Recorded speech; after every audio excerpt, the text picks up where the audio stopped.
Yeah.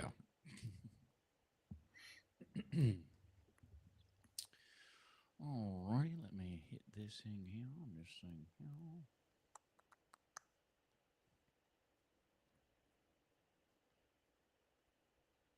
All right, we're going to pray it all works out. Here we go. This week on Half-Ass Movie Podcast, we talk about a movie that sounds like the worst on paper. But what if I added a greasy Dennis Franz? Yeah, well, welcome to Half-Ass Movie Podcast.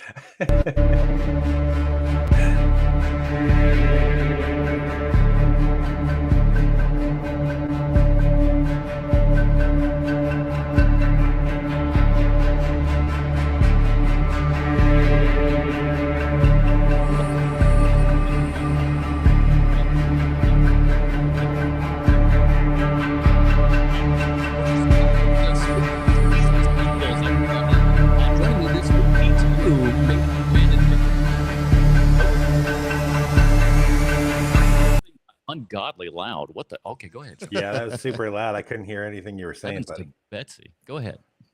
Say your Go ahead with what? Kovacs from the internet.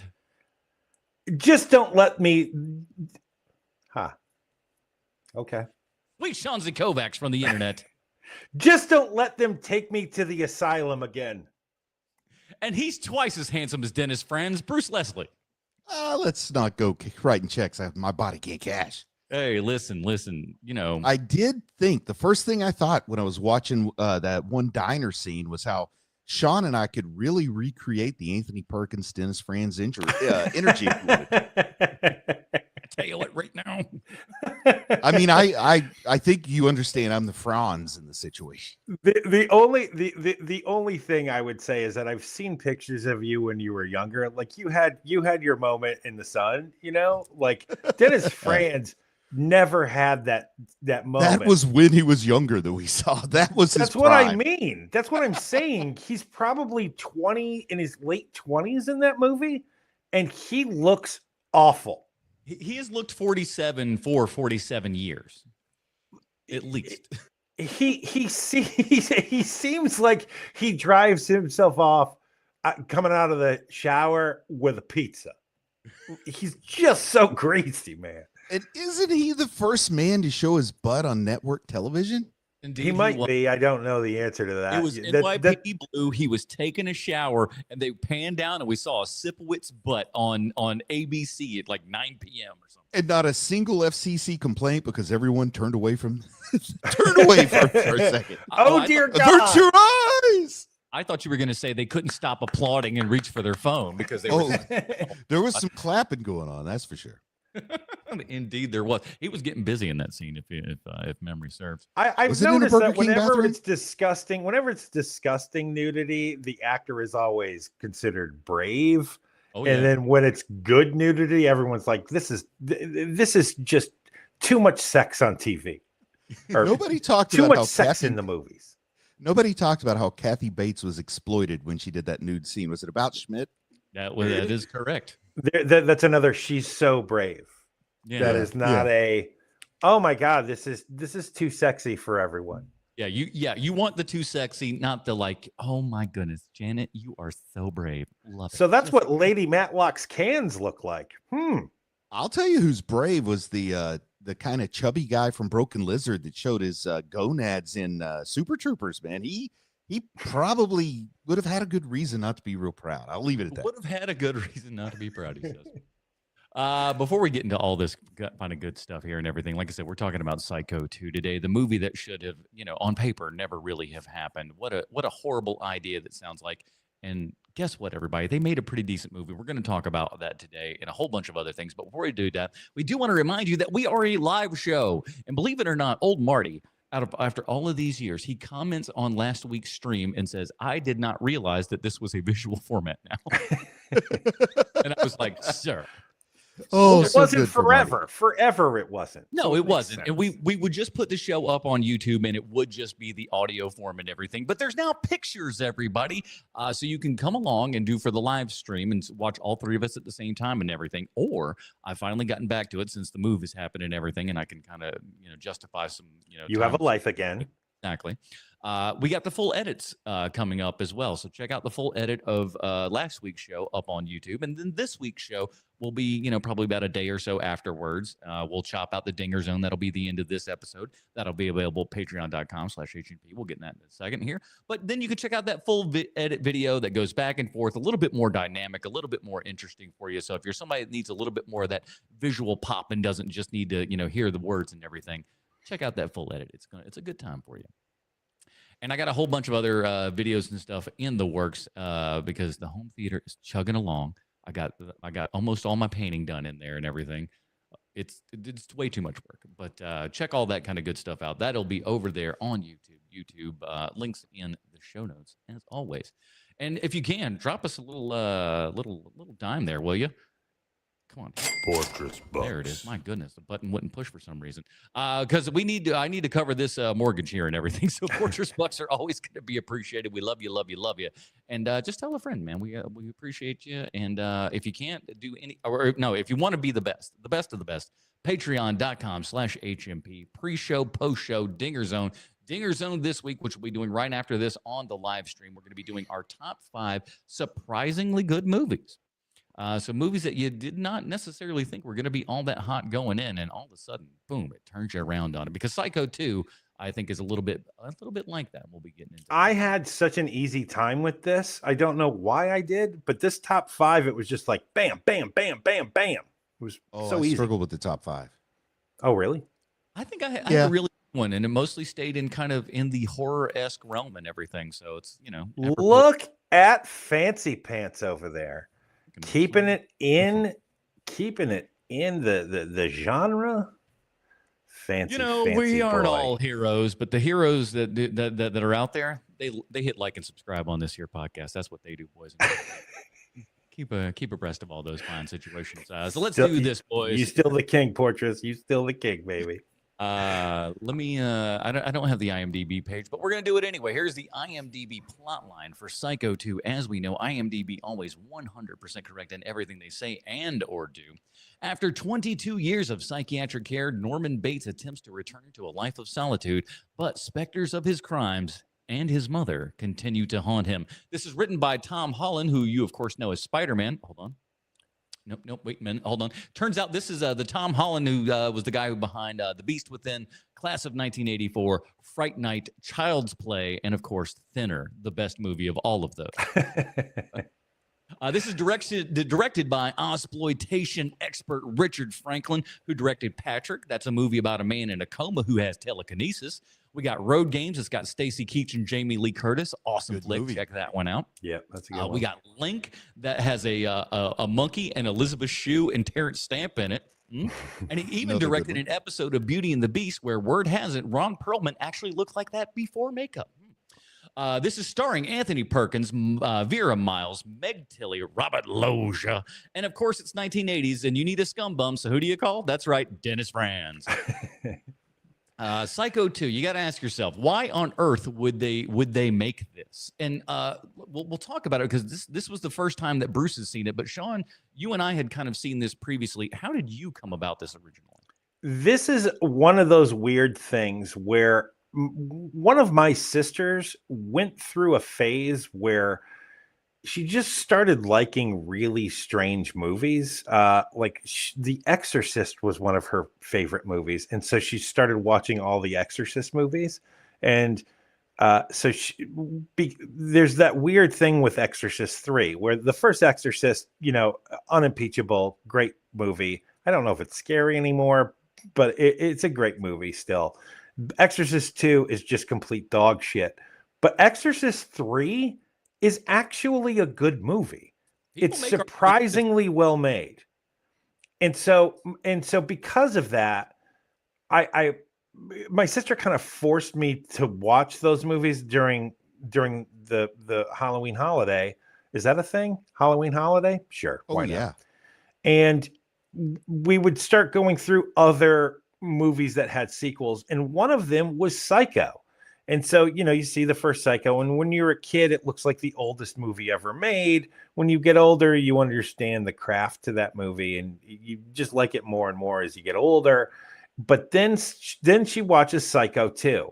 And for a long time, from the time I was probably 13 till I don't know when I fancied myself a film snob, like 18 or so, I liked Psycho 2 more than I liked the original Psycho. Now that isn't the case anymore. Now I see what these movies are. But there was a time where if you would have asked me what is my favorite Psycho, I would have said Psycho 2. Will say real quick, because you're the newbie. For me, I only came across this a couple years ago when, oddly enough, Quentin Tarantino was talking about it, and I was like, and he just was heaping a ton of praise on it, and I was always like, it was Psycho 2. Why on earth would you want to see a sequel to one of the, the master's great films and everything? How could you go? What a perfect ending the original Psycho had. And it's just like, why do you need more? Why do you need extra? But Tarantino was like going on, is like, hey, this is really, really good. And I think he was talking about it in respect to Richard Franklin and everything. But mentioned how Psycho 2 was really good. So I was like, all right, let's check it out. And you watch it, and it's like, holy smokes, this is way better than it has any right to be. It's the reason why Anthony Perkins agreed to do it, because they sent him the script. He was like, oh, hold on a sec. Yeah, let's do this thing. This script is actually trying to say something, and also is a slasher film. It's cool. Yeah, and it's interesting, So, but Bruce, obviously, we'd all seen Psycho at some point or another. We can understand why you wouldn't want to see this. Well, I'll say that I've always appreciated Psycho. I've understood the artistry of it without ever really enjoying it. Like you watch it and I admire aspects of it, and I admire the historical value of the movie and things, but I don't get that much enjoyment. Also, I have to say that most of the times when I saw it was the TBS television cut, so it may not be the same experience as just sitting and tearing through Psycho. And I mostly watched it at an age where I was probably too young to appreciate it. Never really came back. It's slower. So if you're a younger person, before things really start getting interesting in Psycho, it takes 20 minutes or so to kind of get there. Yeah. But first time I've seen Psycho 2, and at this point, I think it might be my favorite Psycho, Sean. Whoa. I know who has the balls to make a sequel to a Hitchcock movie and actually make it good. I mean, that's crazy. Well, here's the timeline for it, right? Because I wanted to put together a bit of a timeline, because it didn't make much sense to me. Why 22 years later, right? And so looking through, doing half-ass internet research on this thing, I put together a bit of a timeline. So in 1980, Hitchcock dies, right? And so you kind of have to wait for Hitchcock to die in order to do a sequel to this, right? And so 1982, Robert Bloch, the guy who wrote the novel for the original Psycho, writes a sequel appropriately titled Psycho 2. And so that starts stirring the juices over in Hollywood. And that, coupled with the public's interest with slasher films during that time, early 80s, you're talking like that's the primo time for all this. The producers over at Universal decide that they want to make a sequel to Psycho. And then 1983, the movie Psycho 2 is released. And I have there's a lot of stuff in between there that we'll get into, but that's sort of the timeline of how this got made. How much do you know about the content of the novel Psycho 2? I know that it is that when the producers read it, they were furious with what the movie is about, or what the novel is about, because it's basically about Norman Bates going to Hollywood to kill the people who are making a movie based on his life. Yes, it's a critique. Basically, it's a critique of what happened in Hollywood after the Psycho movie from Hitchcock. Influenced probably the most by Friday the 13th and Halloween. But this was like the author saying, I'm disgusted that I let Hitchcock make this movie, and horror belongs in novels and not in movies. And the folks who, own the rights to that Psycho bit by Hitchcock were saying, we got to get ahead of this book. We got to get out in front of this, because they heard about the book before it was published. I think they actually had like a right of first refusal to adapt the book or something like that. So they got to read it before it was published, and like, well, we're gonna execute our right to adapt the book, but we're not going to adapt the book. We're just going to try to make a movie so people don't ever read the book. And I didn't know this, but Green, the director, the reason why he was chosen as the director is, one, because he just is a very competent director, but two is that he literally studied under Hitchcock at USC. Yeah, and I so think that's how he got the gig. Right. And so because of that, and because he has an encyclopedic knowledge of the way that Hitchcock shot stuff, they were like, well, this is just, it makes sense. Let's have his pupil come and shoot this thing. And although it's, I don't think anyone would ever say that Green is Hitchcock, it does feel like, oh, this is probably what this would have looked like if Hitchcock was a director in modern times, It's pretty close. The amount of kind of style and everything that this movie has that pulls from Hitchcock, this great iconography from these shots and everything, but never really like feels like he's forcing you. It's like forcing member berries down your throat, right? Right. It's like we're doing things that are very evocative of the first film, but they're not necessarily, hey, look at this kind of thing. It's more just kind of a subtle, like, this is to remind you what Psycho is. And here's the thing, the set itself is so, I don't know how it's so damn close. It's like the same set. Yeah, I've been there. it's the universal backlight. You never know. You never know. It's the same set, man. They literally, because before they shoot Psycho 2, there was disrepair that had happened to that set. And they took it down piece by piece from where it originally was, and they moved it to the other side of the back lot so that they could restore it, as much as they needed to restore it. Because how much do you need to restore that house if no one's been in it for 22 years, right? Yeah. And so that's kind of what they do. And they had the interior sets. They had a lot of the props from the original thing. They were going to use the same shower head, but somebody had stolen the shower head before they shot the scene. Like, it's pretty crazy.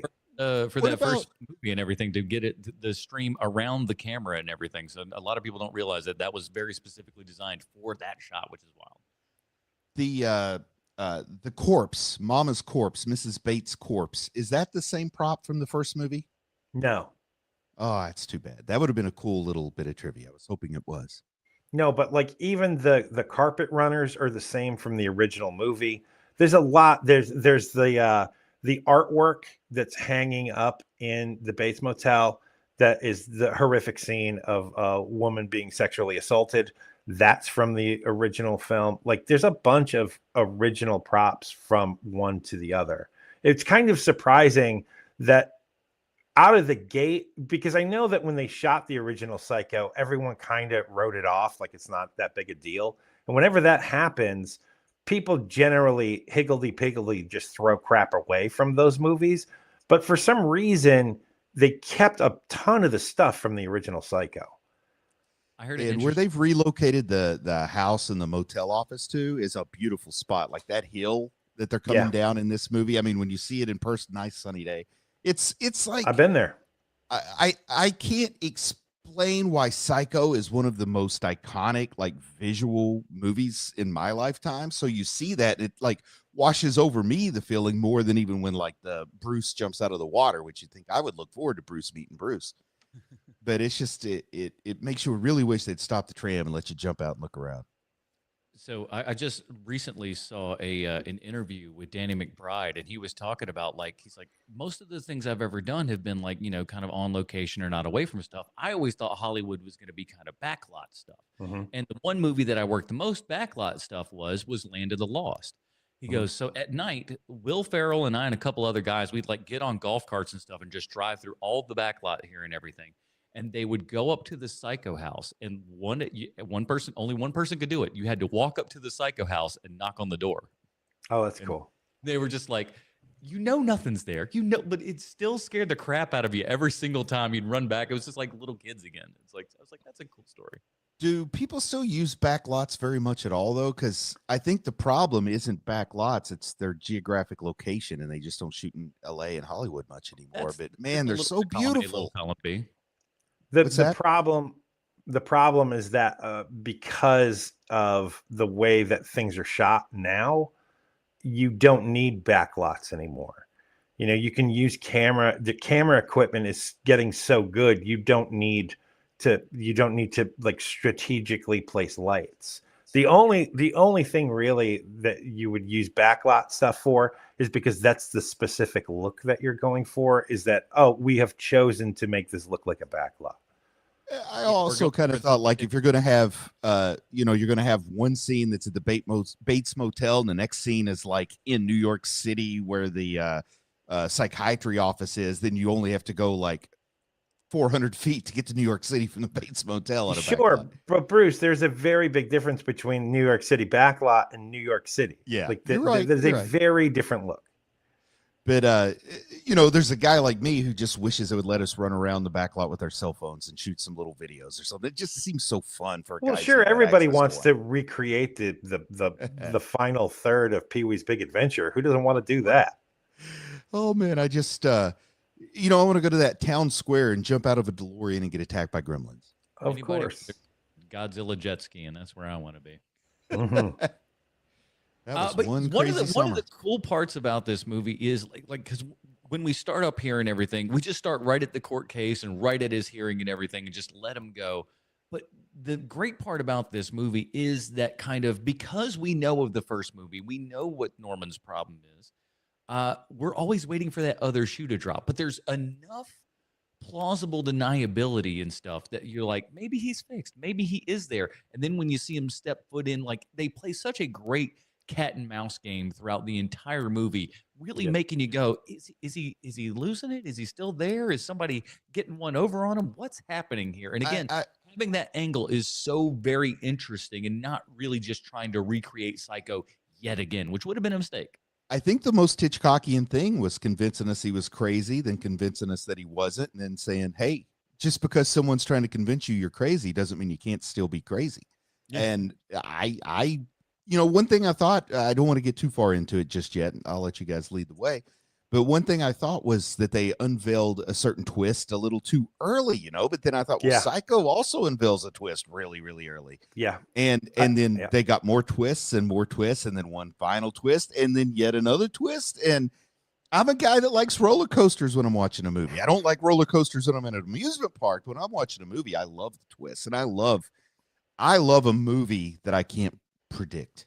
Right. And this was a movie that I couldn't predict. And that made me really happy. And I like the storytelling more than the visual storytelling. I like the actual plot and the script and the story. I love the visual storytelling, but it's like Hitchcock shots in color never really worked for me the same. It's like Hitchcock's the greatest black and white film director, from this humble guy's little opinion. I don't know enough to know anything. Well, I mean, North by Northwest is amazing. That's an amazing movie. I'm giving you a limited man's limited opinion here, Sean.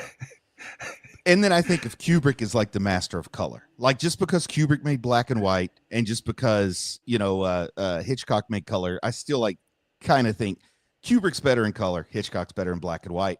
But the movie, why I'm singing the praises is the storytelling.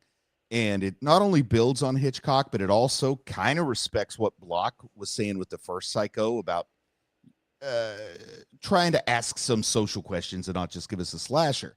And at 9 minutes and 14 seconds in this movie, I sent you guys a text, and Robert Loggia's character says, like, normally we wouldn't have this situation with all the cutbacks. See you later. I know you stabbed people to death, but you're out on the streets without anybody watching you. Good luck. And that was such a critique of what Reagan did in the 1980s in his first term. Well, I mean, it really been going on since even the 60s with Kennedy, and like it's just been getting worse. Well, there was a specific, literally a moment. There's a specific executive order that caused this to happen. I know it really well because my mother spent a lot of time as an inpatient in psychiatric hospitals in the 80s, so I'm very familiar with when everything changed. But it was like this biting critique. And I went from, the first thought I had is, boy, I wish that was Dick Miller instead of Robert Loggia. But then he lays out the reason he's not being let out because he's better. He's being let out because they can't afford to keep him there anymore. And then I'm like, I'm in. And then I start to see like like the whole duality of the people wanting to pick on him because he's crazy. And I'm thinking of like in Girl Interrupted, don't point your finger at crazy people, like as Dennis Franz wanting to be murdered violently with the knife. I love how Norman, I almost called him Perkins, but I look how Norman lives in an environment in which a gigantic, flashy silver knife is never more than one grasp away. I like it. It's in the cake. And he just happens to notice that he's cutting his grilled cheese with, come on, you guys make grilled cheese. Do you take like the maximum Ginsu butcher knife to cut your grilled cheese, or do you use like one of those little skinny ones? Yeah, it's Like a paring knife or something. I got to go backwards. You have killed me with your words, Bruce Leslie. Earlier, no. The first thing is the Hitchcock ain't so good in color. I'm sorry. I don't mean ain't so good. I prefer his black and white. I'd also had a black and white The TV as a kid. Suck it, Bruce So Leslie. the first time I saw North by Northwest was in black and white. Okay. Secondly, I will not have anyone besmirching Robert Loggia on my own goddamn podcast. Robert Loggia is the fucking best. Robert Loggia is one of those guys. I will freely admit, Robert Loggia being in charge of your mental health is not a great idea. I'm the first person to freely admit that. Robert Loggia needs to be constantly like he's got stomach pain happening constantly, and a pack of cigarettes is just off screen. His character's got a pack of cigarettes just off screen, and he's like, God damn it, Norman, Robert Loggia, for God's sake, Norman, stop being so crazy. That's kind of what Robert Loggia should be. Homes like M&Ms. Exactly. So to see him in a role that he's not being Robert Loggia in is so fascinating to me, because it's like, well, that's Robert Loggia, but he's not being Robert Loggia in this movie. And I just find it so interesting, man. And he also he credits Psycho 2 with being his big springboard for his career, because he says that the reason why he got Scarface is because of him getting Psycho 2 first. Oh, wow. Yeah. Well, I really appreciate everything you said. And I guess I would just say that everything. Dick Miller is my Robert Loggia.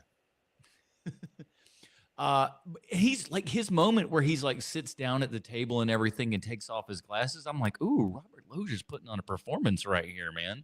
He's a good actor, man. Robert Loggia's an awesome actor.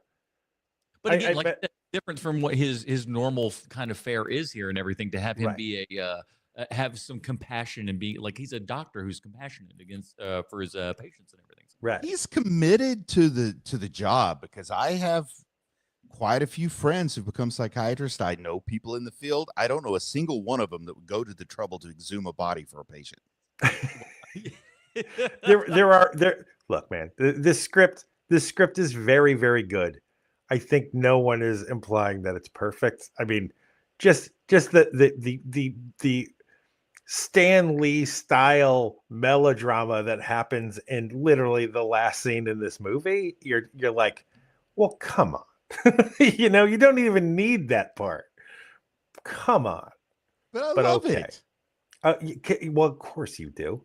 But I mean, like, somebody who just likes really good movies is gonna be like, well, this is how I am. This is how adult me is. Is at the very end, you're just like, well, that's some Stan Lee horse shit right there. What they just did. And we all just did it, and that was the end. Goodbye, everybody. We're done. What do you? No, yeah, no, we're done. So one of the things I want to talk about is that when producers are first kind of like thinking about making a Psycho 2, right? They don't have a script yet. They don't really know anything about it yet. They just know that they don't want to make that damn novel, right? And so their first thought is, and Bruce, you probably found this out too, is that they thought they were going to make a TV movie, right? Yes, for cable. Right. And so they think they've got a TV movie on their hands, and they pitch the idea to Perkins first, and Perkins says, no, I'm not doing a Psycho 2. They don't have a script yet. And so they start looking around to see who else could play Norman Bates. And I found this so interesting because I was like, you know what? That's actually kind of perfect casting. Bruce, do you know who it is? Who they were? I do not. It's Christopher Walken. I It's could a see it. movie, but I'd watch it. Yeah, Right. 84 Christopher Walken. Yeah. They But want to right Dead Zone Christopher Walken. That's pretty good, man. Yeah. But Perkins, man, it's just one of those roles, and it's only compounded by the fact that I haven't really seen Perkins in a non-cycle movie very often, and it's just hard for me now to go back and picture changing horses on that with Psycho 2. I think the fact that they kept Perkins in the role is part of what gives it the authenticity, and it makes it feel like a real sequel and not like some of those garbage sequels that are out there by Canon Films and stuff. Well, that's what happens, right? So they give the Green. No, Green's the director. No. Holland? Tom Holland. So Tom Holland finishes the script. The producers love it, and they send it to Perkins immediately, just on a flyer, like, "Hey, just take a look at this." And so Perkins reads the script and he goes, "Oh, this is not at all what I expected." And so he signs on, like he's on. And once he agrees to it, it's no longer a TV movie. Now it's going to be a theatrical release. And the really cool thing to me about Psycho 2 is, with the exception of Meg Tilly, everybody kind of loves this movie who worked on this movie. And we'll get into the Meg Tilly of this all later, because it's crazy what it's. And I have a crackpot theory on this too, but I think that when Holland talks about the other movies that he's done, and he's done some really cool things. Like, I love the first Fright Night. I think that's a great movie. It's so fun. Yeah. The first Child's Play also is fine. Like I okay, sure, but it was good. But hold on, let me finish. So the thing that I love about Holland is that Holland says this is the best script he ever wrote, because of what he had to accomplish in order to make this thing work. It's the thing that made him feel like, oh, I'm a really good writer, because he did something that no one thought was possible. And not only is it a good film, but he makes the decision. I think his best decision is that it's from Norman Bates' perspective, because the first Psycho isn't. It's from everyone else's perspective. And so to see what Norman Bates is going through in the sequel is so interesting. I mean, it all goes to shit on 3 and anything thereafter. But this one specifically, it's so interesting to see, oh, this is what Norman Bates feels like all the time. Like, that's a cool thing to see. It lets you into that mind, and it also gives you that unreliableness of it and everything that lets you be in the mind of that person and stuff as well. Goes like, oh, is this real? Is this not real? And it's like, and you even and again, because we know what we know about the character and everything, we go, oh, well, maybe he's just doing this. Is it back in his head and stuff? And it really gives you, is or is it ain't happening. And it drags you along the entire time perfectly well too. That's the greatest part, is that you just go like, oh no, he's sane, he's fixed. Oh no, he's definitely crazy. And there's always something in the back of your mind just going, well, we know who this is. We know who it is. We know where this is going. But there's always a part of you that kind of like, and they make Norman a very, kind of empathetic character and everything. Yes. You feel bad for him, which is something that you would not suspect, having the first movie and everything going, this man's absolutely bonkers. You can't redeem something like that. But here it does feel like he's kind of been redeemed. You're cheering for him. You want him to do well. I'm just kind of surprised they didn't have like the scene early. No, I'm not. I am surprised, but it's a good thing that it's not there. Let me I start off see. by saying that. But I'm surprised they didn't have the thing in the beginning where like he has an alarm on his watch or something. It goes off. He's like, oh, my pills. I got to take my pills. And then eventually he just quits taking the pills. And then you're wondering like what's real and what's not. I'm glad they didn't do that, but boy, especially around 1983, just the non-specific pills, I'm sort of surprised they didn't have that going on in there. I do agree with Tom Holland that this is the best script that he's ever written, but I do like some of the other things he's done. Yeah. But my question is, and I'm kind of curious specifically what your thoughts are on this, Sean. but how much collaboration do you think he might have had with this script? Because this is so far above the other things I'm familiar with. I just wonder if maybe there was some secret sauce in this one. Well, there is collaboration. There's collaboration with Anthony Perkins and with Hitchcock's daughter. Okay. And Because so this stands out such that I thought there had to be more to the story. he keeps making sure that Hitchcock's daughter is okay with what he's doing. Like, he doesn't, like, not every day send her a new page or anything, but he does send her a script and goes, is this okay? Like, we're not destroying your father's memory with this, are we? Kind of a thing. And she's fully on board once she reads that script. I know that she was pretty upset that they were making a sequel, which anyone would in that situation, right? But once she reads the script, once you have Hitchcock's protege directing, and once Anthony Perkins is involved, she's no longer upset. She knows that, these are people who actually care about this and aren't going to make, like, basically what Psycho 3 ends up being. Like, this is actually something that's interesting and nuanced. And like you said, Bruce, earlier, this script is too smart to have the shaking pill bottle moment. Like, he doesn't have those moments in this because it's just too damn smart of a script. And this is a point too where Anthony Perkins is like, this is kind of the start of it, and it definitely gets, worse within the sequels here and everything. Is Anthony Perkins is now kind of not to say that he hasn't had a career since Psycho, because he did enough stuff, but it really is the thing that kind of ultimately defined his career, and in a really good way, because he's amazing in that movie. But you can also tell within this movie that the man is taking his craft very, very seriously. He takes the character of Norman very, very seriously, and it feels like he is. It does feel like a collaborative effort, because it doesn't feel like there's any false moves in here that character wouldn't do, and I feel like that was definitely on him here, just going like, you guys, maybe we ought to kind of do it sort of this way. I could be wrong, but again, it only got worse when you hear Mick Garris just go like, listen, Anthony would be like, hey, we're only doing this sort of thing, and then he would then go on to direct Psycho 4. So you realize where the kind of he directs Psycho 3. He 3, and Garris did 4. I forget which is which. I don't remember, but I know that he is the director of 3. One thing I'm kind of curious about is in 1983, what was De Palma up to at this point in time? Body Double and stuff like this at this point, and again, because Body Double isn't. I mean, that's the Hitchcock remake, and clearly De Palma is in love with Hitchcock, and I'm surprised he didn't try to lobby for this movie, unless maybe in '83 he wasn't quite De Palma yet, because sometimes time's a flat circle, as you said, Sean. I can't remember what's what. You know what? Scarface is 83, so he's literally working on his grand opus. I mean, okay, boy, what a different world we live in if he says he'd rather do Psycho 2 and then Scarface gets directed by Hal Needham.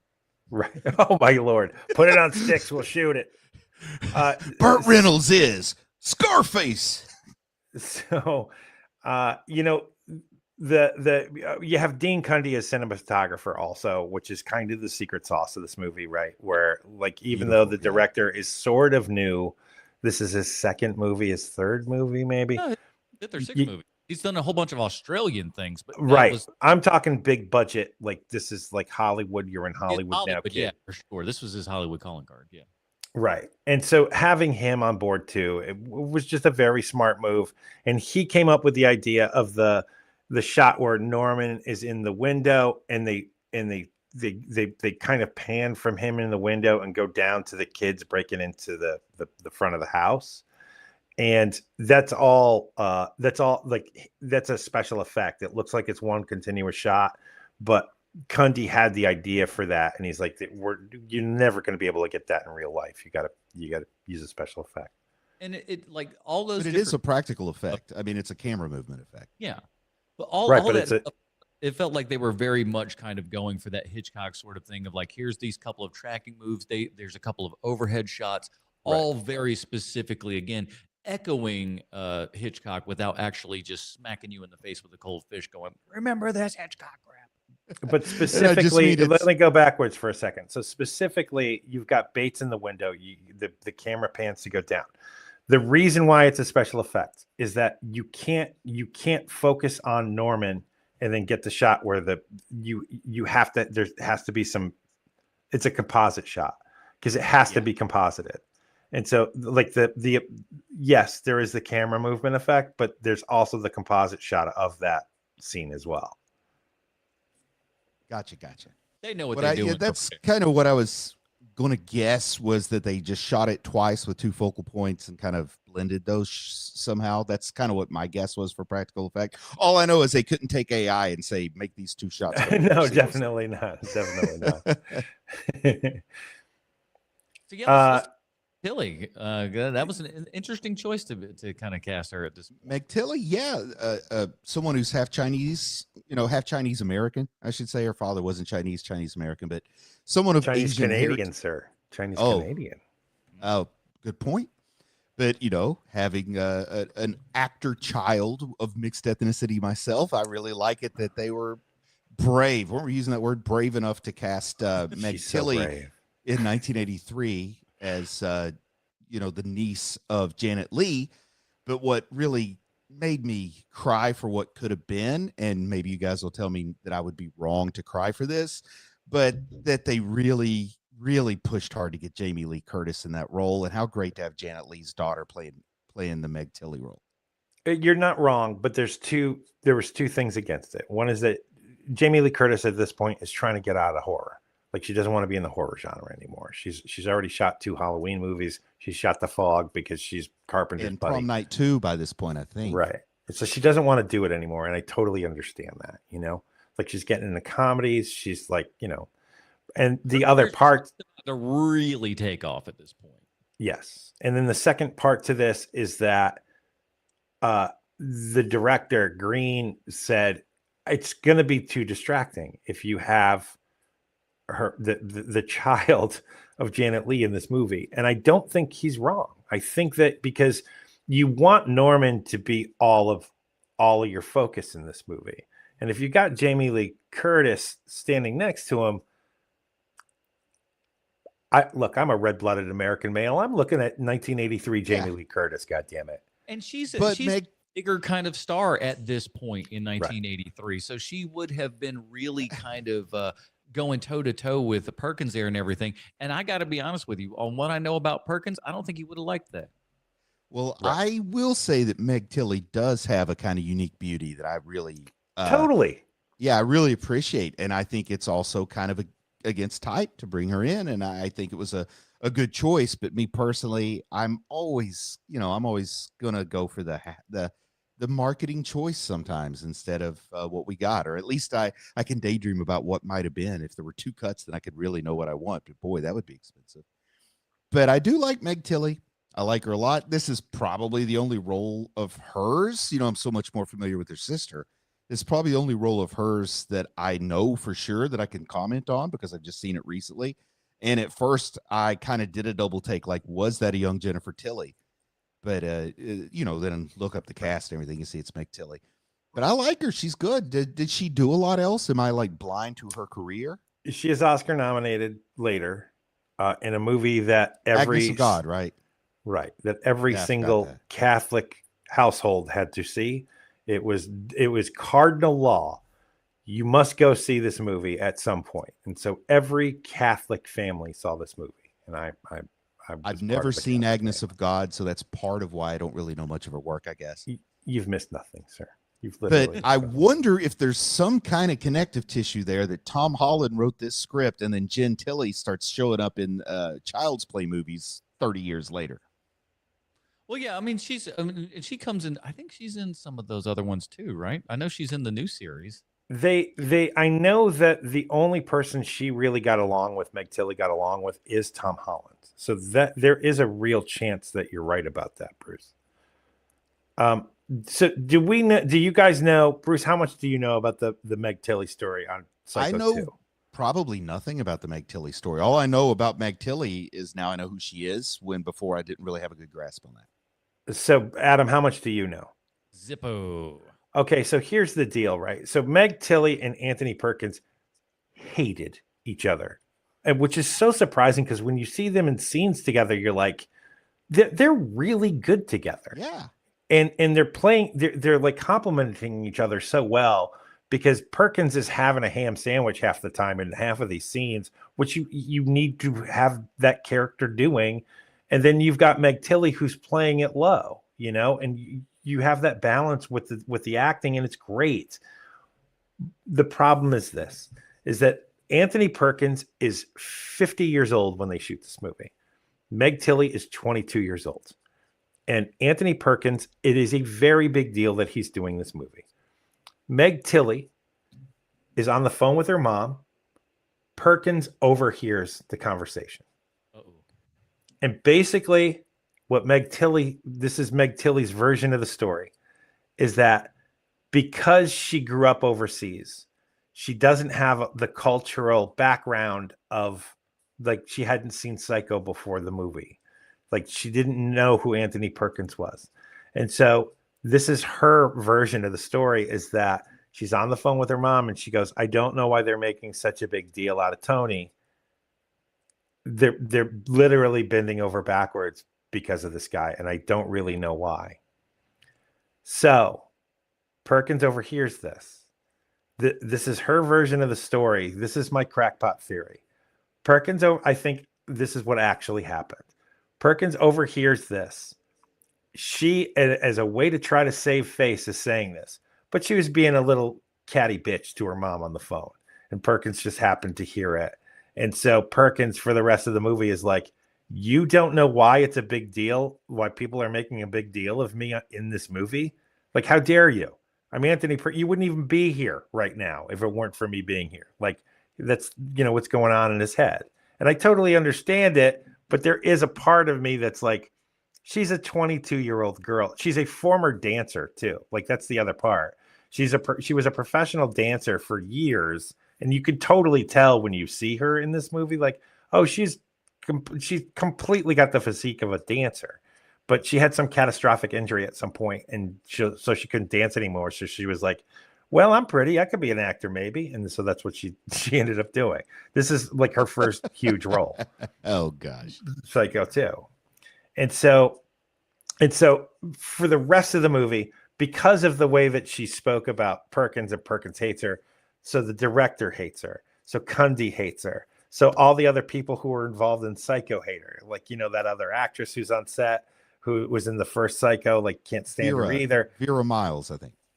Yeah, right. Vera Miles is the actress. And so they all basically make a wall of how dare you. And so this 22-year-old actress who just got overheard saying catty shit to her mom on the phone just basically has the worst experience of her life. And so even to this day, when they do retrospectives, she's not a part of it. Whenever somebody asks her a question about Psycho 2, even though she's not even an actress anymore, she's a novelist now, she won't answer any questions. Like, she's kind of taking the high road on this, instead of Anthony Perkins was a prick and he was a bully, and all these other people bullied me the entire show, and I was 22 years old. The funny thing is, part of what makes Anthony Perkins work so well in this role is he's like almost Mr. Rogers like, and how sweet he seems. So to hear that he was a real prick to somebody, it's kind of cool to hear in a weird way. Well, you got to think of this part of it too, though, Bruce, is that, Perkins was supposed to be like a gigantic movie star. Like, he was the studio system kind of positioned him to be sort of like a Paul Newman kind of. And when you see him at young and not being Norman Bates, he is a handsome, boyish boy. He Paul pulled Newman Tad was. Hunter. Do you guys know who Tad Hunter is? Yeah. Anthony Perkins dated Tad Hunter, something that my father told me about that I didn't know. But he like grew up psycho. He's basically Perkins' age, so he grew up in real time with the guy and was telling me all about his dating life and stuff I didn't know. Where you get a lover who ends up looking like you. that is really kind of creepers. Not a good move. Yeah, that is creepers. Hey, easy there, Liberace. Holy hell. But so the plastic surgery Liberace. So, when his career basically gets sidelined because of this movie, and look, Perkins there's a couple of roles like that aren't Norman Bates movies where, like, I can't remember what baseball movie it is where it's so just crushingly clear that the man has never played baseball in his entire life. Oh, And you're telling me that this man is not athletic? I don't buy that based upon what I. And so part of that's part of it, right? Where it's like, oh, you also don't understand that you're, that you were not right for this role. It's sort of like a modern day Scarlett Johansson when people are like, isn't this an Asian character? And she's like, I can play Asian. That isn't how that works, lady. It's kind of the same thing. It'd be like casting Nathan Fielder as a tough guy. Just not going to work out. Right. unless there's the old switcheroo like he did in season 2 of his show. My God, man. that was is weird, the craziest switcheroo I've ever seen in my life. Man, that guy goes deep. Did you guys know this? Because Anthony Perkins in 1975 is the guest host on Saturday Night Live. Do you know this? I don't know this. So, Saturday Night Live is a very big deal in 75, but it hasn't gotten to the point where it's just all throughout the culture, right? It's just a very, very popular show, but people weren't running to guest star on it. And so Anthony Perkins, he's like at least a decade removed from Psycho. He agrees to do the show. And it's so weird to see him, a very serious A actor, on Saturday Night Live, because he's not really game. Like The Rock is game. When The Rock shows up for Saturday Night Live, you guys know I can't stand The Rock, but he is good on Saturday Night Live because he's game for everything. Yeah, Anthony Perkins clearly is not, except there's this one sketch, which is he's playing Norman Bates, and it's the Norman Bates School for Hotel Management, and it's a very cute thing, and it's the kind of sketch where the idea of it is much funnier than the execution of it. Yeah, because he's just hitting all the jokes that you could possibly think of, and the sketch goes too long because it's 1975 and they just need to pad out the running time, which they still do. But they're just padding out the running time of this sketch because they know, oh, this is going to be one of the cutesy sketches that might make a best of the year sketch reel kind of a thing. Hey, Tony, and Bill Withers doesn't want to do another song. Can you come out here? Right, exactly. You guys already said you hated Henson and his Muppets, so we're gonna have him be Norman Bates for a sketch that's 3 minutes long, but actually 10. So can we just talk a little bit about the events in this movie, because this is one of those I think is worth talking about. Sure. And I, just kind of lay down the groundwork here. He gets out and he's getting mysterious messages, phone calls that he's convinced are from his mother. As I'm watching it, I'm convinced that he's losing his grasp on reality. Mm-hmm. But then the first reveal happens where we find out that Meg Tilly's character Mary is actually Mary Loomis, which, by the way, I can't get over the fact that Dr. Loomis and the Loomis family and Psycho, those movies are too much alike. Carpenter, you know better than that. He did, and that's a Carpenter take, too. Carpenter took that, man. Oh, definitely. But when we get that first reveal, we're like 40 minutes into the movie, right? And I'm like, whoa, this is way early to be unveiling the Scream twist, that there's two people working together and what's going on. And there's a little bit of me that was kind of embarrassed that I couldn't see Mary's connection, perhaps. But then we start to find out, they're saying themselves, hey, we couldn't have done this. And then they're gone completely. And we're convinced, okay, it's absolutely Anthony Perkins gone full nuts again. And they really just kind of misled us with that. Then we get another reveal.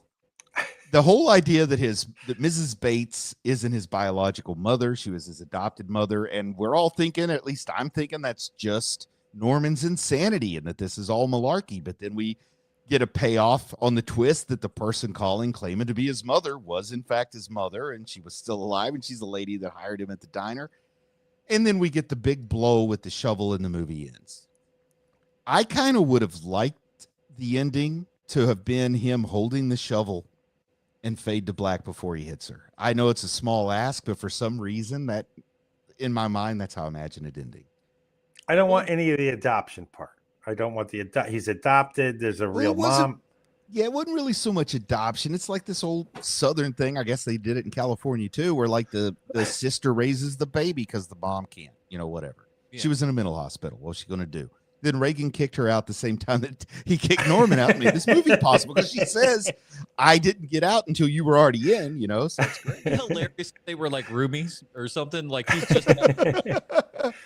But I really like that end. And I also like that he has a toasted bread, a toasted cheese sandwich, not a grilled cheese sandwich, a toasted cheese sandwich. Something so weird about that. Which is look across the history of Psycho. The man loves himself a sandwich. It reminds me of Bad Santa, how much sandwiches all come up in that guy's life. And I'm gonna a glass of milk like the good Lord intended, a sandwich, and a full ass glass of milk. And I know that you don't like that final reveal, Sean, but I like how they kept finding enough story that they were able to give us multiple endings in a way, and not in the way the Return of the King did, which was kind of annoying to me at the time, but they did it in a way that was Hitchcockian. When I think back to how early they showed us the twist in Psycho, and it had that twist and then another twist. And this one, you've got to up the game. They've got to come up with a third twist, and the third twist can't just be, yeah, he's really insane, but it's got to be he's really insane and something else.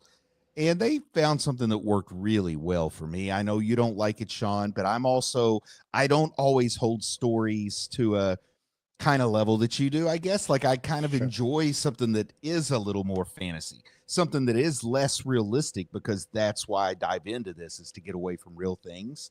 But I also enjoy a lot of verisimilitude, and then you throw a little bit of that twist at me, and that makes me happy. So this was a really, really good tone of movie for me. Those twists worked for me. The murders, they tried to make it more typical slasher murders than what we got in the first one. I know why they did that. I love a good slasher murder, but I prefer it to be in a lower budget movie than this. I would have preferred. Well, I'm serious. Like this this movie could afford to this, with both the story capital and the financial capital. This story could afford to keep you involved and engaged without having to give you the blood spurts like you get in Lone Wolf and Cub. You know what I mean? Right. So that part I didn't need, but I like the movie. Please, Adam, I'm sorry that I. No, that's all right. That knife in the mouth, best gag in the whole thing. It's so great. It's so great. It made me laugh out loud this last time watching it, because I was like, oh, that repulsed me so hard as a kid watching that. Yeah. And then to have it be this like almost like quaint, like oh, they used to do this, is the kind of thing they used to do to make slasher movies. A whole ass head of somebody. They did a thing, and like so good, so great. It's just like it, and it's on that kind of like just cusp of looking fake enough and real enough at the same time, where you just fuck, I can't even tell if it's like real or like you're that. The tip of the knife blade goes out of her neck and the back. It's so great, awesome, and also. I'm sorry, go ahead, Bruce. This is also separated from where Block was telling a story about people with mental illness, and Block was talking about the significance of early childhood development at a time when nobody was talking about the psychological importance of early childhood development, 1960 something. I mean, this was pretty progressive. This is pretty cutting edge stuff. Right. And part of the reason I think I never liked Psycho as much as I appreciated it was because I didn't have the best kind of relationship with my mother, and maybe it was a little too uncomfortable watching it. But this one with the twist, couple wrong terms, boy, that's me. It separates it enough that I can actually engage and enjoy it without having to reflect. So I do like that aspect of Psycho 2. So that's a one specific reason to like Psycho 2 better than Psycho 1, but it is a reason I like to share those reasons. Can I ask you? Can I? Sorry, Porteous, please. Real fast. I like that we end this movie a lot like where we kind of start Psycho 1 with. We're kind of back to square one, so to speak. Is like because Mother's back. He's still going back into this thing. She's telling him to get back to work at the hotel and all that kind of good stuff. So it is all cyclical, right back into that kind of the pattern that he's used to. It's almost as if they already knew they wanted to make 2 more movies. Yeah, I mean, definitely they're building out a franchise again with this, and because they kind of know what they have by the end of production with this, where they're like, oh, this is a thing. We got a thing here. I have a question for you, Bruce. So when Portress first brings up, oh, we should watch Psycho 2. And I say something like, that movie is freaking awesome. We absolutely need to see that movie. What is your reaction to that? Are you like, that is this could be a Sean with the Shadow kind of Well, movie? Or No, But honestly, oh, having just seen Jaws 2, well, no, we hadn't just seen Jaws 2, and he mentioned Psycho 2, but it was a movie I'd never seen, so I always kind of liked that. We've been doing a lot of that lately. Yeah. And then when you said it was really good, that kind of lifted my spirits a little bit, because you don't cut horror movies any slack, Sean. no. So you're not right. going to shadow a horror movie like you would The Shadow. Right. And I was, disappointed internally, because I'm like, I really think we got these classic Child's Play 2, Halloween 2, Friday the 13th Part 2. Like, we got all these really good ones, and to go with Psycho 2, that sounds kind of like a lame one. And then when you spoke up for it, I got curious, and that made me cool. more enthusiastic about it. And like, even if I didn't just accept your analysis at face value, I still want to see what it is you like about it. So it actually made me eager to see a movie that I would have never, ever been interested in seeing if not for this show. Like, I would have gone to my grave in God knows how many years. I'm like Dick Van Dyke. It'll be a long time. But I would have gone to my grave without seeing Psycho 2 if not for the show, and I wouldn't have been happy about watching it if you hadn't said what you did, Sean. So it all worked out. Nice. He's gonna dance on our grave, Portress. You hear that? He's gonna dance on our like, grave. you guys think I'll outlive either of you? I literally am riddled with stress 23 and a half hours a day. The other 30, I have passed out from stress. A couple of things here. I gotta bring up the Loja kill. The Loja kill is like the unluckiest. It's almost like that Spanish movie Intacto, but the other way around, like the unluckiest people in the world. How he gets killed in this movie, bananas. what was great? It's kind of great though. It's the parallel to the first film where the cop getting killed in almost the exact same spot. He falls down the stairs, and it's very kind of dramatic sort of fall, which is really great. But in this one, the Loja's fall is awesome because he goes over the banister, down, hits the knife again to go further in his chest. Holy shit! Ouch! It was almost the guy falling, Ricardo Montalban's fall at the end of The Naked Gun. It was close, but not yes. And then the fact that she takes the knife out and Norman gets stabbed, but it's like, oh, it's a comedy of errors. It's so good. It's so good. I just love this little tiny movie that can. It's just so fun. There's so many people. This was one of those movies where this was so many different people's passion project, and you can feel it when you're watching it. There's so many people who are like, I just need to do my best work because this needs to be great, and you can feel it when you're watching this thing. Money grab that doesn't feel like a money grab. It feels like they were going in for a passion. They clearly wanted to make some money, but they gave a shit about what they were putting out on the actual thing here. Hold on. What's up? Ooh, Fortress Pernice. Oh yeah, man! If you saw my TikTok, you know all about the sorority babes that Trillin and I checked out last night. Sorority babes in the slime bowl-orama. That's what Bruce slime ball bowl-orama. Oh, I'm sorry. Man, that's a hard name. Proper. At one point I said sleazeball bowl of ramen in my TikTok. It's a hard name to say.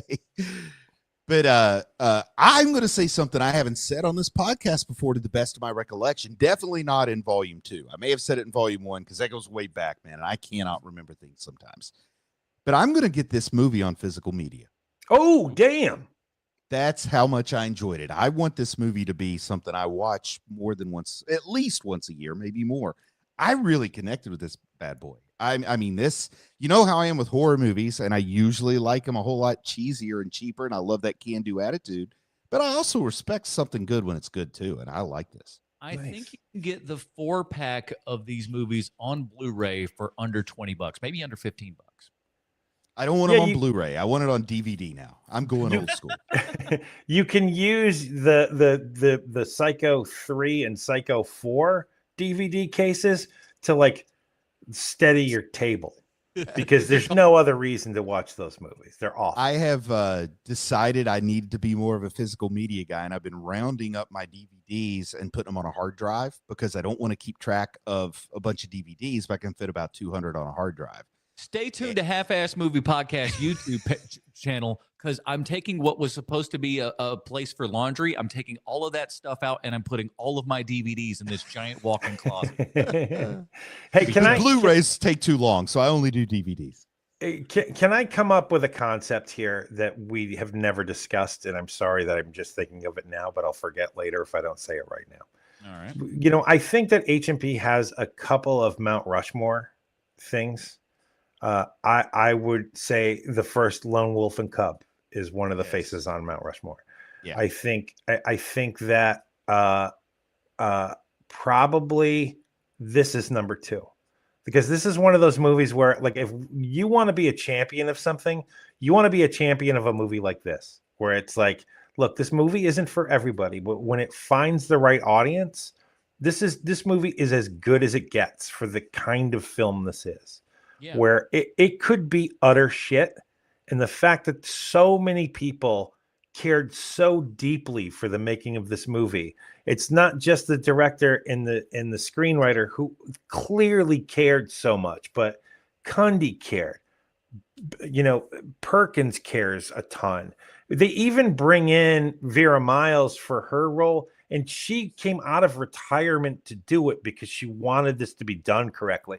And I don't know if you guys know this or not, but they had written in her the fiance character from the first Psycho movie in it, but they couldn't get him because he was the U.S. ambassador to Mexico at the time. Oh, wow. Yeah, so he couldn't do it. So they just ended up writing his character out of the script. Are you telling me that President Reagan was appointing actors as diplomats? I know, crazy. Did he send Shirley Temple to Romania or something crazy like that? Yes, he did indeed. Actually, it was Czechoslovakia, not Romania. Sorry. Yeah, I knew it was an Eastern Bloc country. All right, we got to get down to it. Bruce, what is your stars and recommendations for Psycho 2 from 1983? I figure you guys can guess, but I'm going a full 5 on this one. I mean, it's so rare that I find a horror movie because, you know, I'm a sucker for that also has the kind of complicated storytelling that really pulls me in. Mm-hmm. I'm a much better reader than I am a writer. So I really like complicated stories, but I tend to write more simple stories. But man, I love this. 5 stars. I honestly think that people know enough about Psycho that even if you haven't seen it, you can go straight into this because you know who Norman Bates is. You get the idea. Everybody's seen the shower scene. And this is one that if you've never seen Psycho before, I think this is a less shocking adjustment to going back to 1960s filmmaking for somebody who's in their 20s. But I don't want to sell them short. Maybe they'd like the other one. Good movie, 5 stars. I need to know when to shut up. Johnny, what do you got? This movie also benefits, like you were saying, Bruce, from cultural osmosis, where when I was a kid, I did see Psycho first, but you don't need to. You could totally walk in blind to Psycho 2. You know, if you know who Norman Bates is, the character of Norman Bates, you don't need anything else. Like, you already know what you need to know. What an amazing job that where everything, like, even if you haven't seen this film, you've from iconography enough, know exactly what the movie is. It's wild. Yep. It's just so well written. It's so well made. This is a 5-star movie for me also. This is a movie that whenever somebody wants wants to talk about how terrible sequels are, this is one of the movies that I bring up where I go, you think that movie is bad, but it's actually great.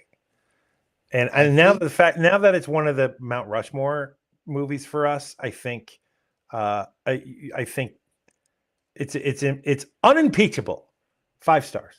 I think you might win the pony for the best movie of the month here, Adam.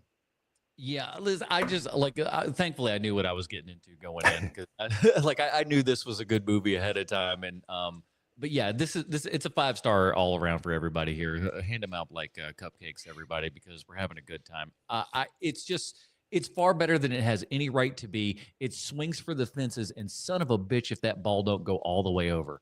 I can't explain it. It's still I've seen it like 6 times. It still baffles me how decent of a flick this really is. Perkins is giving it his all. Like you said, Cundy's like giving you a color version of Hitchcock, which is kind of wild because it's all the same shit. It's just like it's so authentic. It's amazingly good. And again, if you haven't seen it, do yourself a big old giant favor.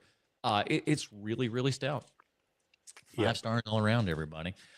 So that is it. We got another episode of HMP in the works here, but next week we got another sequel for you to go from, and we are checking out Nightmare on Elm Street 2.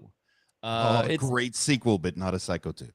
Exactly. This won't lean to the level of Psycho 2 by any stretch of the imagination. There's going to be plenty of things with which to damn this movie, but also to praise it as well, which I think is a really cool thing.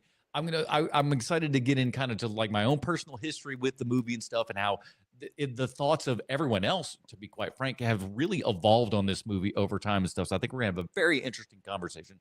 Can I ask? We're in Elm Street 2. Yes, sir. Can I ask before watching, because I've seen this movie. I saw it, when I was a teenager, but I haven't seen it since. When and all of the internet discussion about this movie is that it's just so very, very gay. Very gay. So my question is this: is that if you remove that knowledge that you have of the internet discussion of this movie, is it still very, very gay, or is it something where people are like, "Oh, and that's gay. Oh, and that's gay"?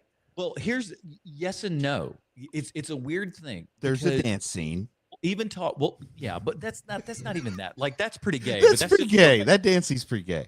That's more like the gay that you would call somebody in 1980 something, as opposed to just actual gay. It's just like you're just acting gay kind of thing with the little guitar and all that kind of jazz. But the real thing is that like Jack Shoulder, the director himself, didn't even see any of the gay stuff. Like he was the guy directing everything, and it all just whoop right over his head. So we'll talk about all that kind of stuff and how everything plays together. It's a really interesting time. And the lead, I mean, not Robert Englund, but the lead human actor. I don't know what you call like the kid who's being terrorized, but the teen.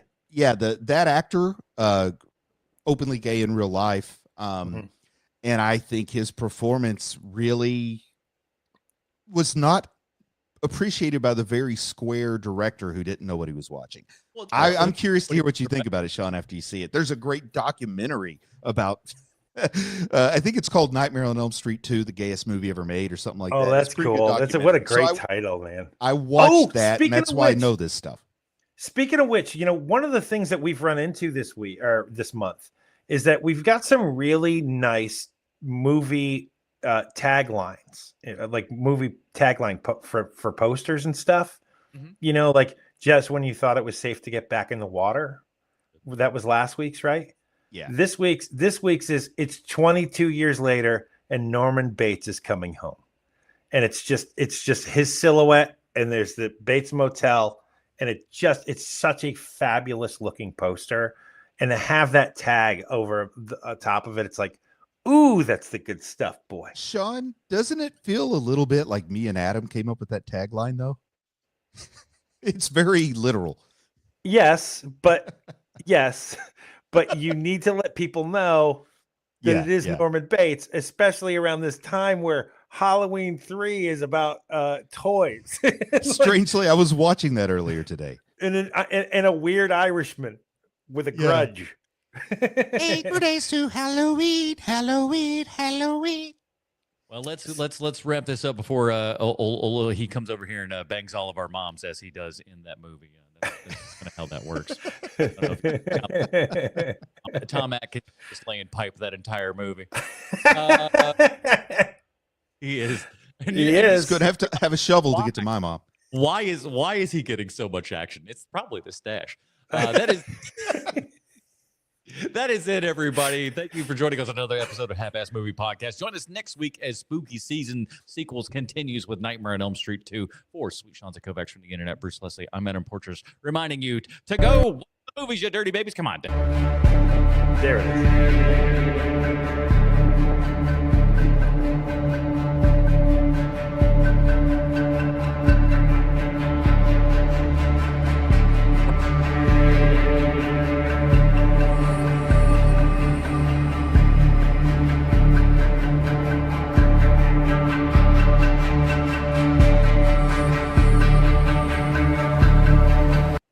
gonna have to lower that. So, boys, my back teeth are floating.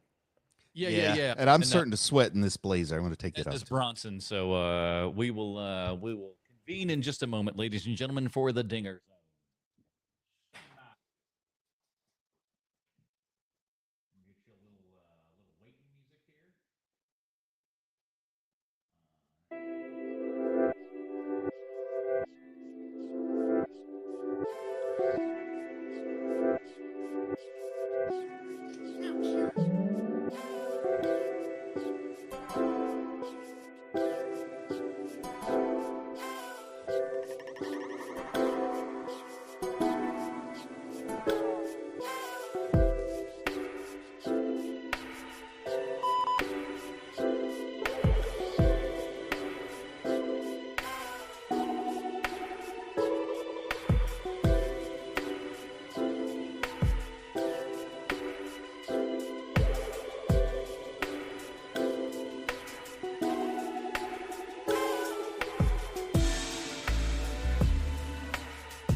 All right.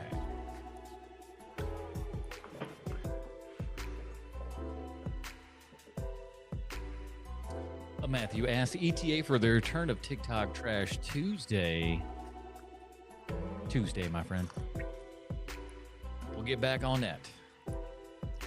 I'm gonna have to ask you about your studio setup when you do some of the TikTok stuff there, Adam. Okay. Are you capturing that on StreamYard? Or you? How do you mean? How are you capturing your interaction? Do you use OBS? What are you using? No, everything's it's all StreamYard. Yeah. Okay, So that's what I was curious about. What I end up doing is throughout the week, I will go and save TikToks that are movie related. I kind of watch the first couple seconds of it. And then I, at the end of it all, I then take that. Why are you not getting on screen, you piece of shit? What's wrong? Oh, I see. It's a ticker. I didn't mean to do that. That's weird. Whatever. What was I talking about? I'm sorry. I got distracted. How you do your Trash Talk Tuesdays? That's next week's top 5. Top 5 movies that suppressed us. Suppressed us. Oh, I just saw that. Oh my gosh. You know what's even worse about all that is that like I specifically I wrote it. I knew what I wrote was wrong, and then I did the spell correct. I didn't even bother looking at what the spell correcting was correcting to. So there we have it. That's next week's top 5. Oops, the daisy. But oh yeah, so I get all those. I get all those TikToks and everything. I save them on my phone, and then I get home, put them, just airdrop them then all to the computer.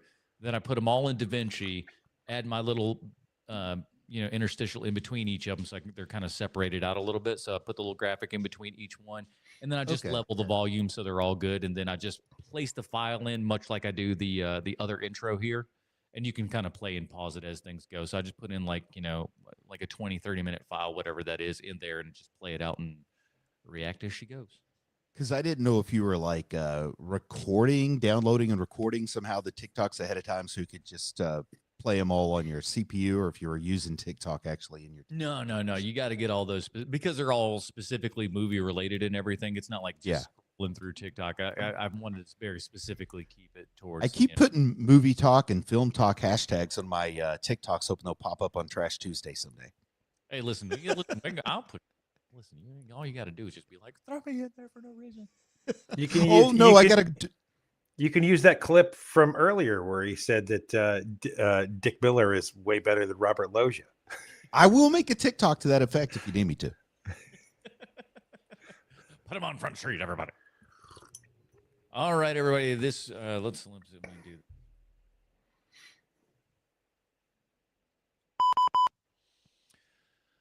All right, let's get into a little bit of the dingers down there, right? Let me pull up my notes here so I can get it correct. And let us know your top 5 surprising movies in the comments, and we'll share them with the group. As that we're fun like that. Ladies and gentlemen, welcome to another edition of the Dinger Zone. My name is Adam. There's Sean. Cowabunga, y'all. And there's Bruce. Heidi ho, neighbor. Well, welcome back, everybody. This week we covered Psycho 2 on the main show, a movie that for all rights should be absolutely terrible, but son of a gun, if it don't surprise you and make you go, that's a 5-star review right there. Spoiler alert, we all really enjoyed that movie. Go check that out if you haven't listened to that podcast yet. But this week we decided we need to do our top 5 surprisingly good movies, perhaps movies that we went into maybe not knowing anything about or knowing very little about, or maybe even suspecting that we might not like altogether.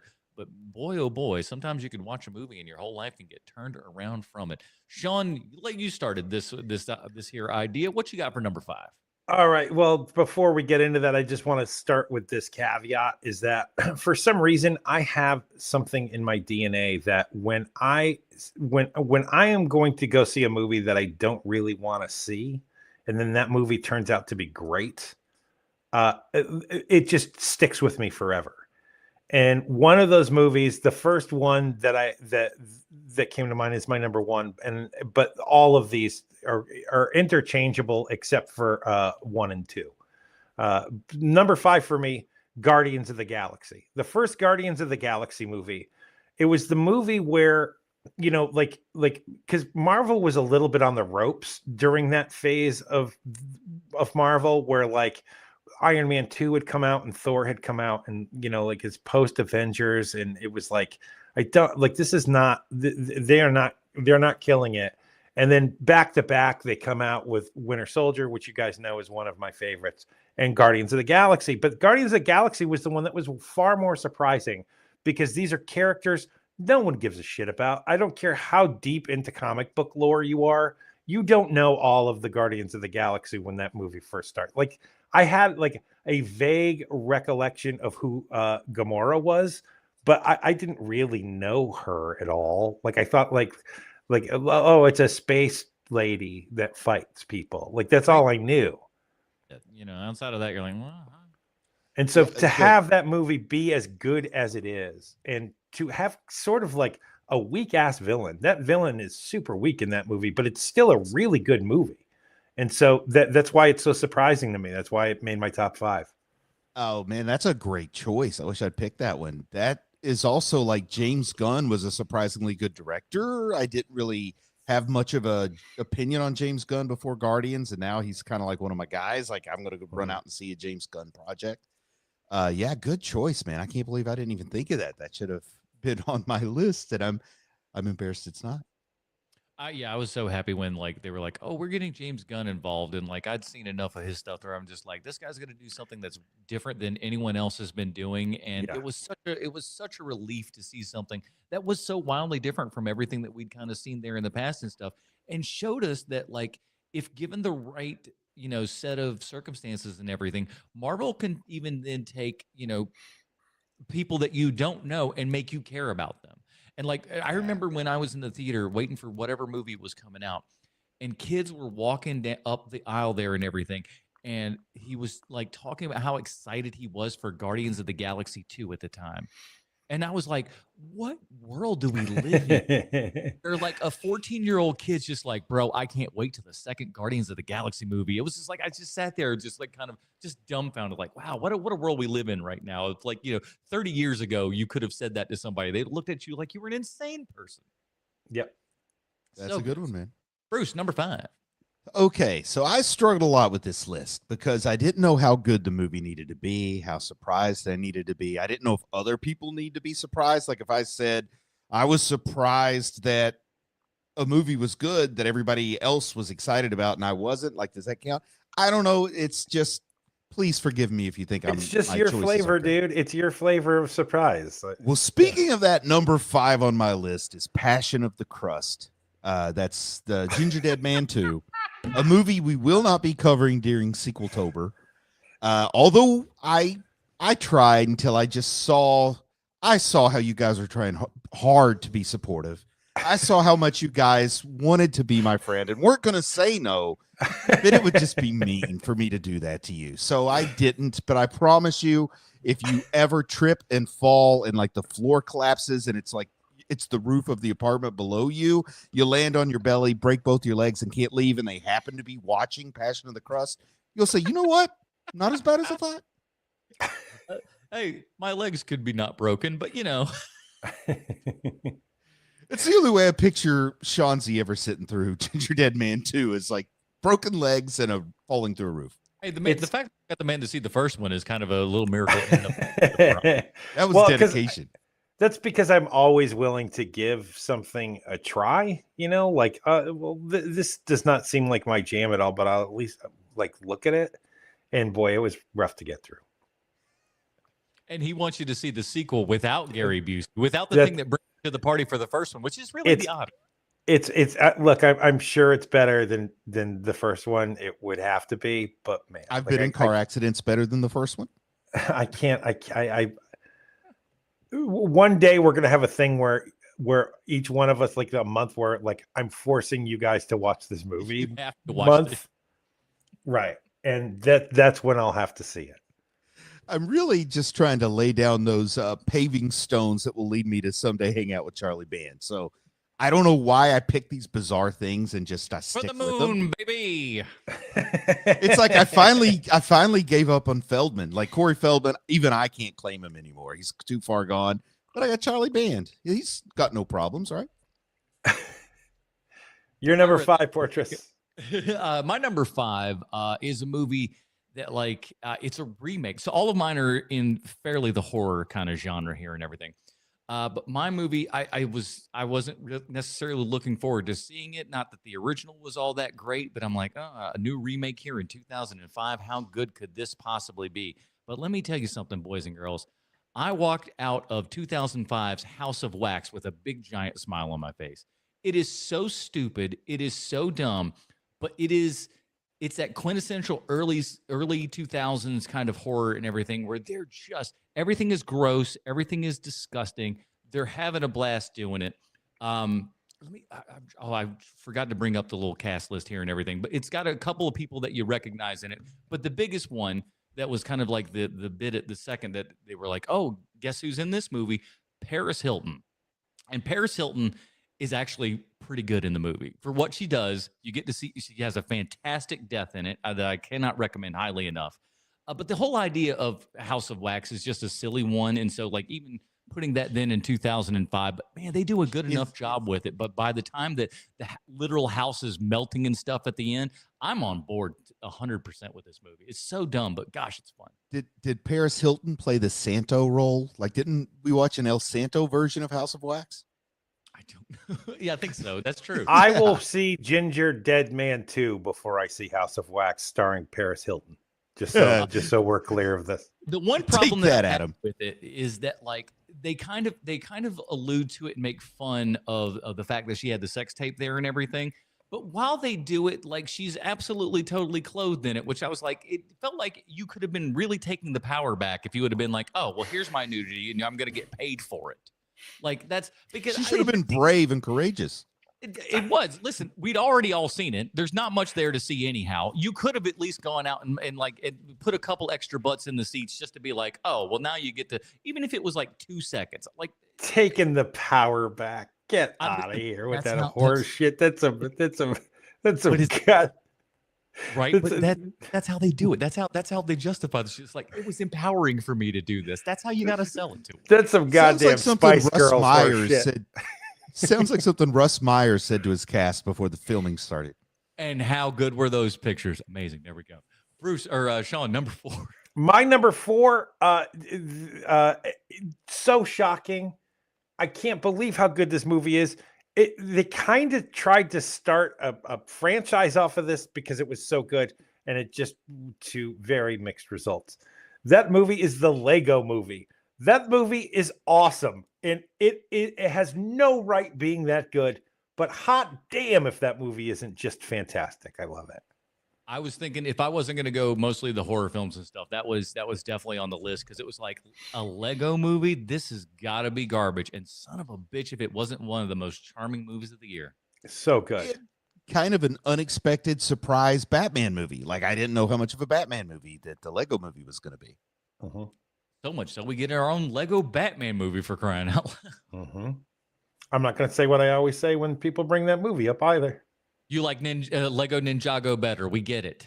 No, well, the fact that there's the movies we're most looking forward to in whatever year that movie came out. And Adam had it at the top of his list of movies he's most looking forward to.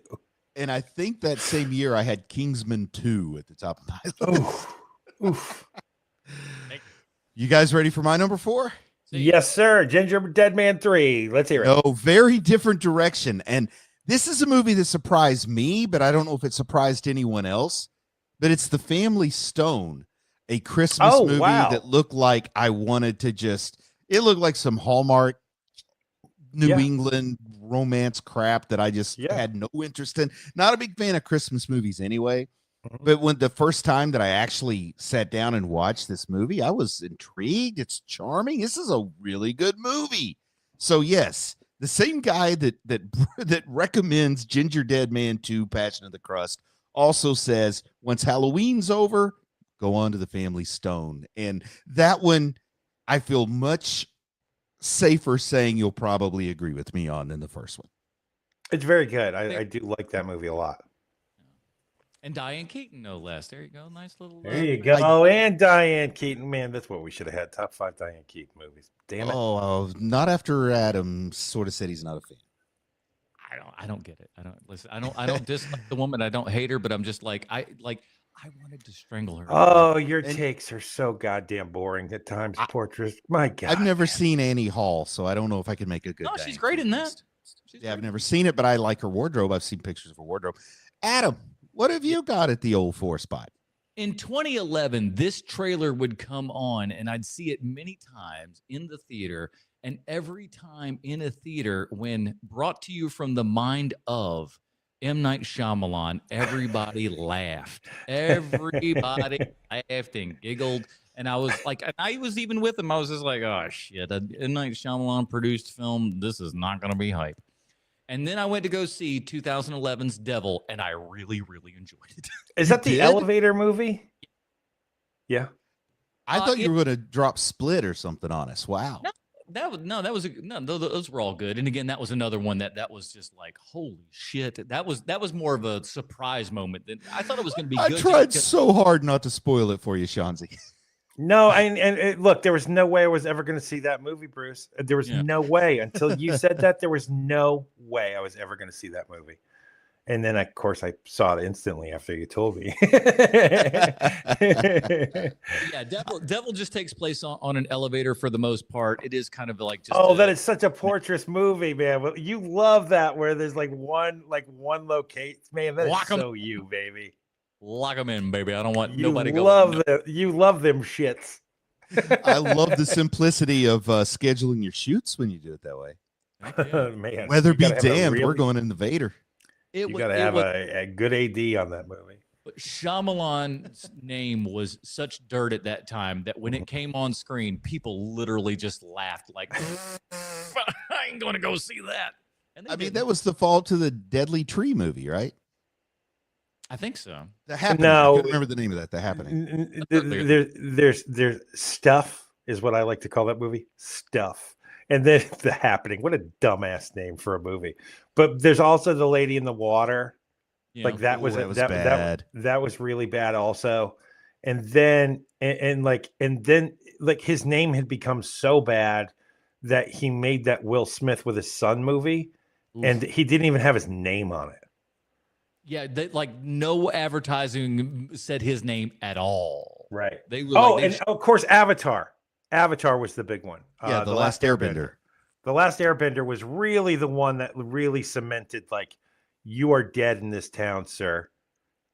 But then he got wise and said, hey, we're going to go to Blumhouse. We're going to make cheap, inexpensive stuff and get back to actual honest to God filmmaking. Instead of using our money, we're using our brains and talent to put forward a movie. And then when the Visit comes out, you're like, oh shit, M. Night's back. He got me back with The Visit. What have you got for your number 3 there, Shanzi? My number 3, another comedy, should never have worked, but it is also really great.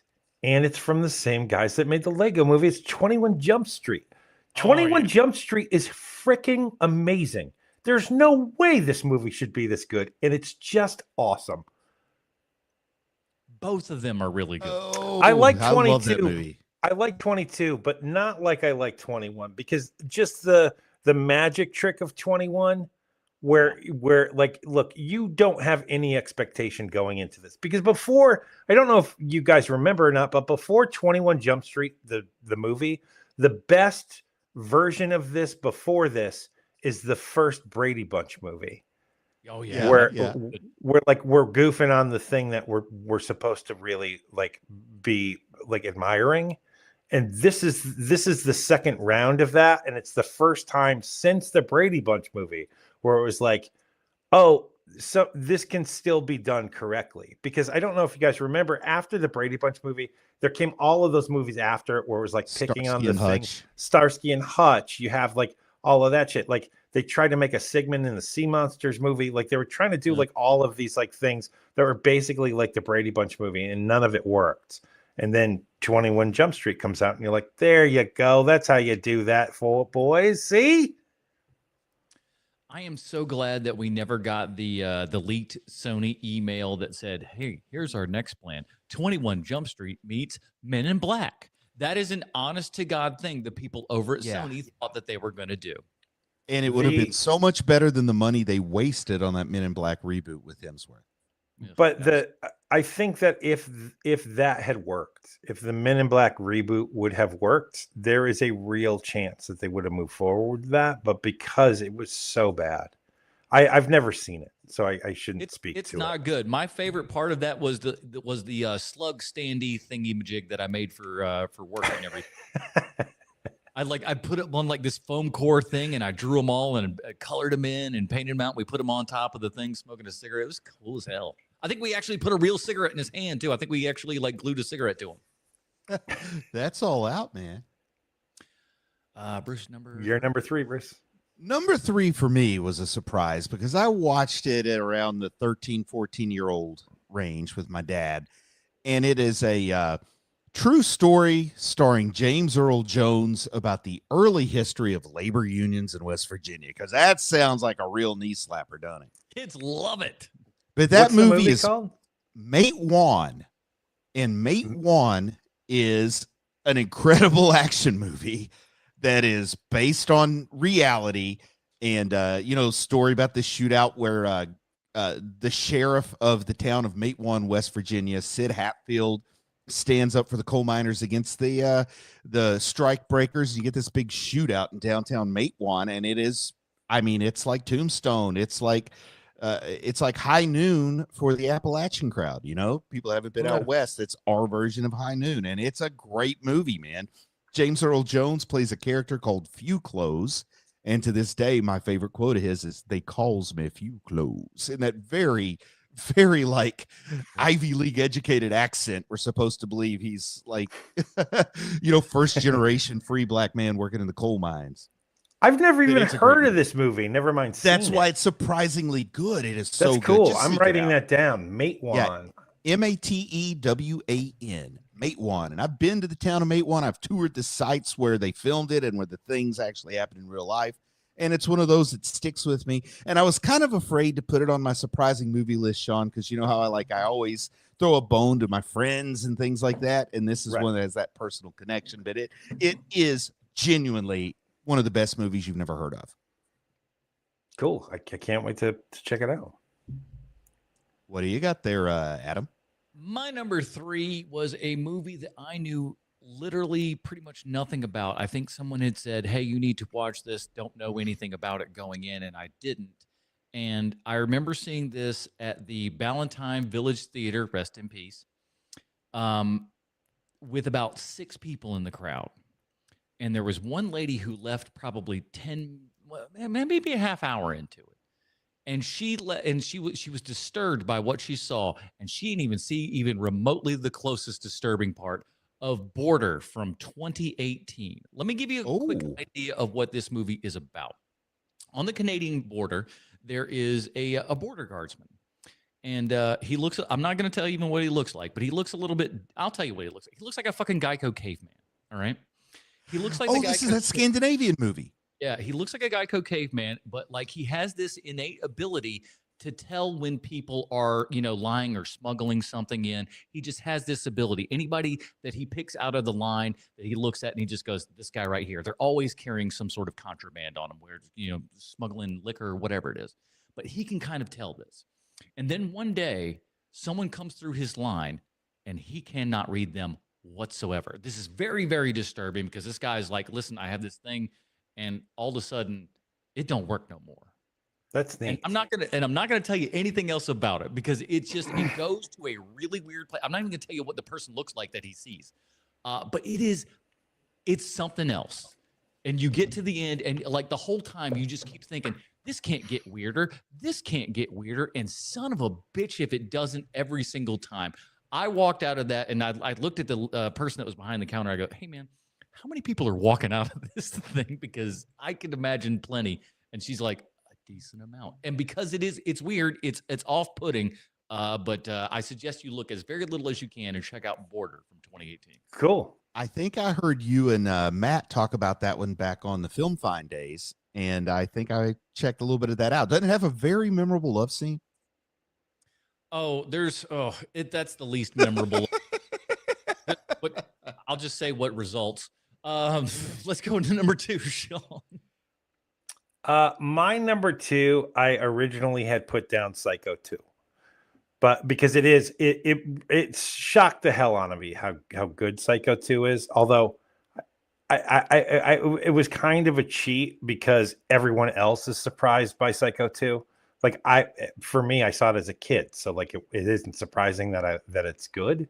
So instead, I put the movie American Animals, which is the movie that I had worked on that is so good that people constantly, still to this day, when they ask me what's the best thing you ever worked on, I don't bring up any of the big stuff. I always bring up American Animals because it's the thing that always surprises people the most.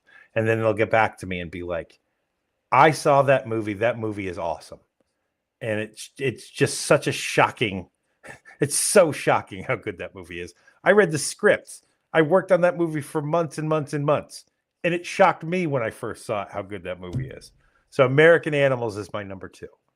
Yeah, Strong pick, man. That's a good one. Well, my number 2 is we have some things in common except for the choice of movie. American Animals, set in Kentucky. My number 2, also set in Kentucky. Shanzi, you were on and near the set as they were filming American Animals, and I stood on my porch and watched the filming of my number 2 when I was a kid. And I can still to this day remember being on my front porch, looking across the train tracks and seeing tall, cool Patrick Swayze and beautiful Helen Hunt getting off of that train for Next of Kin. Now, I remember me and my mom watching it and we're like, oh, this movie will probably stink. You know, they're making a movie in Jackson. And then once it came out on VHS and I watched it, it was like Steven Seagal movie, only instead of lousy Steven Seagal, you get cool, crazy about Patrick Swayze. And it's better. It attempts to have more story than Roadhouse. It tries to be more serious than Roadhouse, but the action is pretty cool Roadhouse stuff, especially if you're a more rural person where you get to see him taking like it's that thing, oh, the country people come to the city and the mafia wish they hadn't messed with hillbillies. Well, I was a hillbilly, so of course I'm going to be rooting for the hillbillies, and I like this movie. Next of Kin, it's the best hillbillies versus Chicago mafia film you're going to see, starring Liam Neeson. Best Liam Neeson American And accent. Ben Stiller plays a mafia guy. Italian mafia? Yes. Yes, in Chicago. He's more of a Meyer Lansky role in the movie. Yeah. But he was a thug. Like, he had very few lines. He was not featured. He was just like, he auditioned and got the part. Yeah. That's cool. What's your number 2 there, Adam? Number 2 is a remake of a classic horror film and everything. And again, this is another one of those, like, why are you going back to one of these legendary things? How can you improve on a legendary kind of, notoriously legendary kind of movie? But 2009, they did it with The Last House on the Left remake. This movie is... You like that remake, huh? That movie's gangbusters, dude. That movie... I haven't seen it because the first one's such a disturbing classic. It is. But this second one, it puts it in it puts it in modern times here and everything. So we're not rolling in the 70s, but like they do what that movie does. It's not nearly as like... The sex stuff is a little bit grosser in the original one. A lot grosser, yeah. So it's like, it's not good here, mind you, but like, because it's a revenge, because obviously, she comes back and gets some revenge and stuff like that. But like, it's done a little bit more tastefully, so you don't feel as skeevy while you're watching it, which is nice. But the revenge stuff that happens, the kills in it are so damn good. When you get to the last one, and all I'll say is it involves a microwave, you're like, dude. This is awesome, and they went for broke on that Last House on the Left remake. Have you seen the I Spit on Your Grave remake?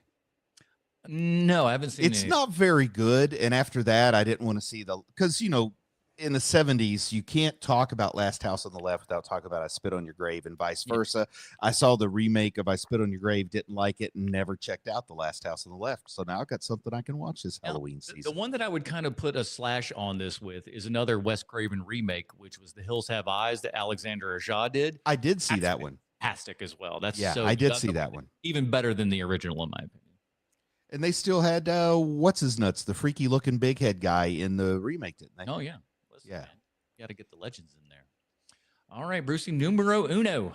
Number one for me is a movie that's already been spoken about, so I think the title will speak for itself. But 21 Jump Street was number one on my list of a movie that I expected to be at the very most, just some dumb fun that I can eat some popcorn to and get a little peace and quiet. But I saw it more than once in the theater because it was that darn fun, and I love that movie, man. I love that Johnny Depp's cameo in that movie still made people go like, he was in that movie? It's like, yeah. That was him near the end there. And they were just like they'd still like the brain couldn't quite compute that was because he didn't look like him for much of it. Did Richard Grieco have a cameo too? Is Grieco in that? I can't I remember. thought think he's in the sequel. I think he's in the sequel. Okay. He's not in the first one. I remember a Grieco cameo also because Richard Grieco was the bigger star back then. It's DeLuise, Peter DeLuise, and Johnny Depp in the first one. You almost said Dom, didn't you? I heard that. I did. I came very close. Yes. You want to talk about an extra good movie if you throw Dom DeLuise in that bad boy? Oh, just wait till January when nobody, everybody's tired after Christmas. We're doing Dom DeLuise month since nobody's watching anyway. Sean, number one. My number one is literally the most surprised I've ever been by a movie with just how unbelievably good it is. I would have never seen this movie, but a dude that I worked with on The Patriot of all movies, he's like, I got to tell you about this movie that I saw. It's called The Iron Giant. It's incredible. No one has ever seen it. No one's ever going to see it. If you get a chance, watch The Iron Giant. And so I was like, fine. And so I watched The Iron Giant, and it's The Iron Giant. It's amazing, right? He also then told me towards the end of our shooting that movie, he's like, hey, this movie is a sequel. No one's ever going to watch this movie. It might be one of the best movies ever made. That movie is called Babe, Pig in the City. That movie, Babe, Pig in the City, is a better movie than the original Babe. Babe is great. Babe is a great movie. Babe, Pig in the City is twice as good as the original. And the original is very, very good. Babe, Pig in the City. No, he didn't direct it, but he had his hands. He had his hands on it. Babe, Pig in the City is so good that I can't overpraise it because no one believes me when I say it. No one ever thinks like, "Hey, Babe, Pig in the City, what an amazing movie that must be." Like no one ever thinks that. It is so freaking good. That is probably like like if there were trophies for most surprisingly good movies, that one might get like the Nobel Prize or something for surprisingly good movies. I did have to double check. He did write and direct that, George Miller. Both. Oh, he did direct it. Because I wasn't sure if George Miller was still directing on that one, but I feel like I've heard, and the stories may be apocryphal, but I feel like I've heard that nobody wanted to make that movie when he told them what the first one, right? Then when they wanted to make the first one, they couldn't get the second one out fast enough because they wanted to make a sequel to it. People like these talking animals, damn it, quick!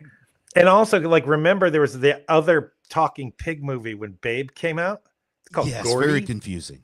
Oh, it's not, and it's not nearly the same movie that Babe is. Like Babe was the good one.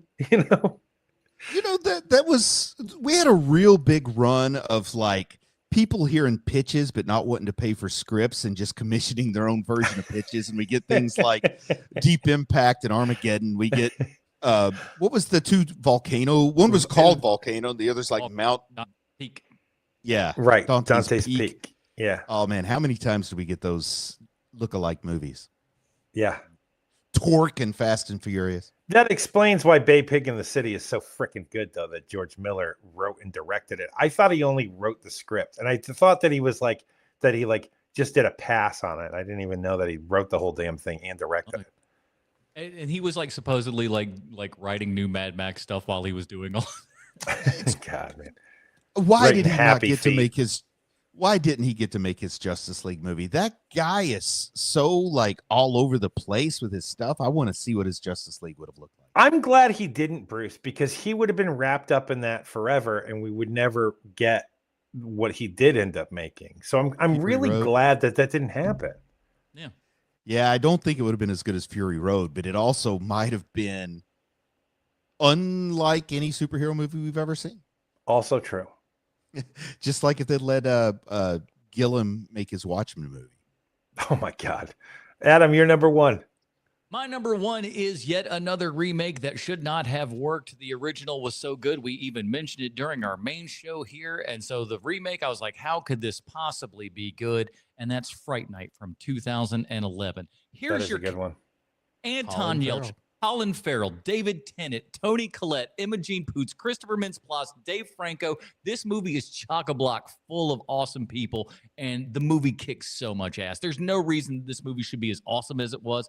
And even then, at the time, it was in 3D, and the 3D was used pretty well when the motorcycle is smashing through the car there and everything. So awesome. That movie's great. Tennant's amazing. It's like Tennant's like a real badass in it, which is amazing. And then he's not so much. It's so, gosh, it's so much fun, that movie. But again, Wasn't Chris good as it is, but boy, it's good.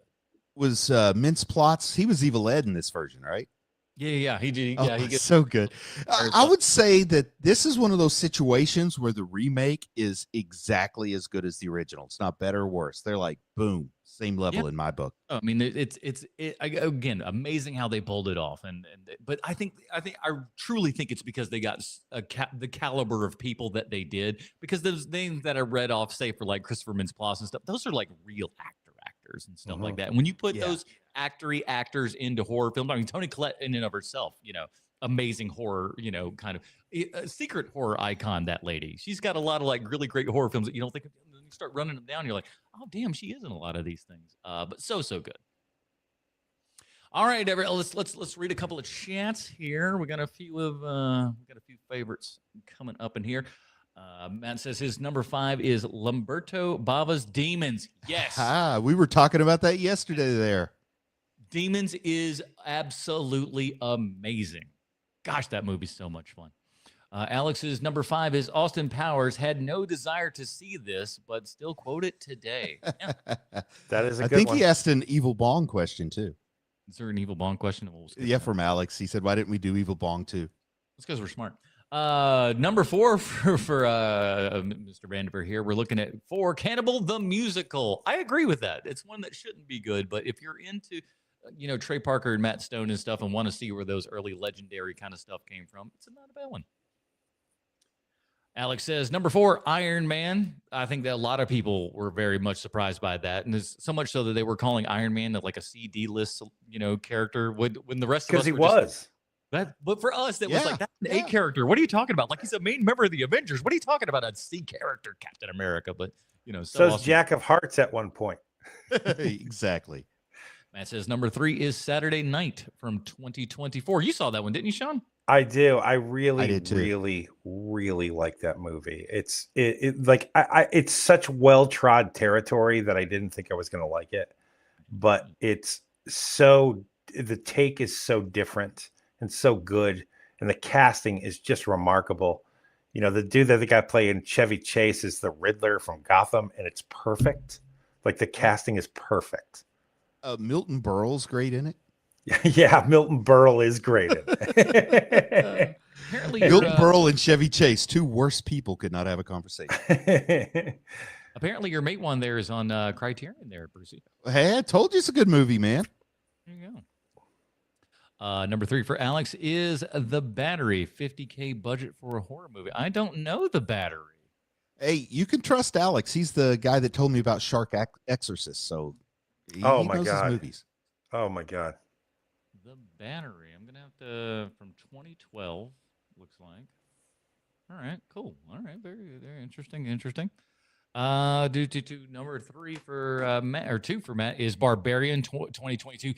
Awesome. That was another one I knew nothing about it going in. I think I knew the name of it. Justin Long was in it, and that was a horror film. That was it. That's all I knew. And where that movie goes and everything, I was just like, couldn't have seen that one coming. Good stuff. Number 2 from Alex is Cabin in the Woods. Oh, that's a good one. Yep. And I didn't know about the twist the first time I saw it, Alex. So Nor I. It was awesome. When like if you don't know going into it, man, what a great experience. Beautiful meta horror. Yep.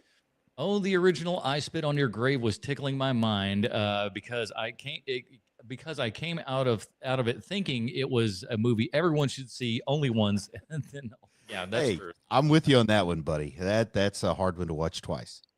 And Alex's number one, Paddington 2. That is correct. Oh, that's a Beautiful really choice, good one. Alex. That is a Beautiful perfect choice. one. Paddington 2 is so damn good. No, that's a really good choice, man. And number one was Dark City for Alex. Not too bad. Did Dark City predate The Matrix?